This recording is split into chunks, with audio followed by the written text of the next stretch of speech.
Okay, so here we are. Let me go and close this window here. Here we are with the part. You know, I've shut off my levels and I've got just my solid model showing. What this exercise really does is it takes everything we've done up to this point and we're going to do it all on one particular part here. So we're going to face this part. We're going to rough the OD. We're going to finish the OD. We're going to do the groove. So we're going to cut that little recessed groove in there using a grooving cycle. We're going to pilot drill and bore the hole. So we'll break it up into a couple things per video. That way you can rewind and you don't have to kind of search around the video. But we'll break it up. We'll do, first off, we'll face it. We'll rough the OD and we'll finish the OD. We'll come back in with the next video and we'll do the groove. And then we'll come back in and we'll do the center drill and drilling. And then we'll do the roughing and finishing of the ID as well. So, and then also we're going to cut this part off at the end. So we've got a lot of stuff going on that we're going to be doing. Let's go ahead and get started here.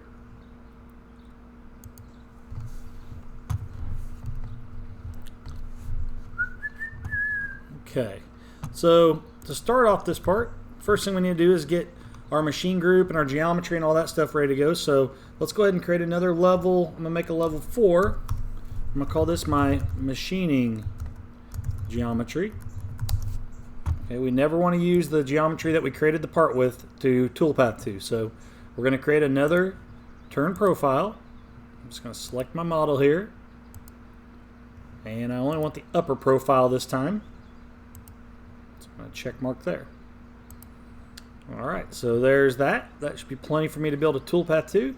Now let's go to my toolpaths manager and let's set up our stock and everything. Let's go to our machine groups.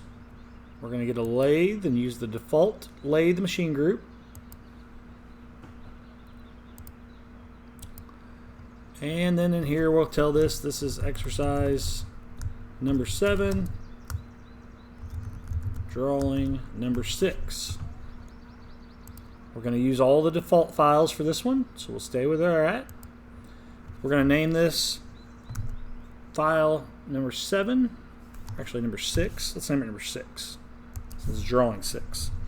We're going to turn on our assign tools sequentially, warn of duplicates, and these other two checkboxes. Warn of mill tool orientation. If we were using live tooling, that would apply. It really doesn't in this case. Use tools, step, peck, and coolant. Go ahead and turn on our overrides here. Then we'll just leave everything else where it's at by default. Go to our stock setup. Okay. We're going to go to the stock properties and we're going to tell it this is 3.25 diameter and the length. We're going to tell it it's 5 inches. And then we'll use the margins to set everything else up. So we'll turn on use margins. I'm going to tell the OD 0.125. Basically that means that we're using 3.5 inch stock to start out. 125 per side on top of the 3.25. That's going to take us out to 3.5. On the right, we'll just tell it we got 100 thou on this side. And on the left, let's just tell it we've got that 2 inches again. And we'll use that to grip onto. So we can check mark. And there you can see a preview of the stock material. Now the chuck jaws. I'm just going to tell it from stock, and we're going to grip on 1.5 inches. That's going to keep us a 1/2 inch away from the chuck jaw at the back end of the part when we go to part it off, which should be plenty. So we'll go with that. We'll check mark there. We'll check mark here. And there is our stock setup, ready to go, and to start the toolpaths. So in the next video, we will face, we will rough, and we will finish the OD of this part.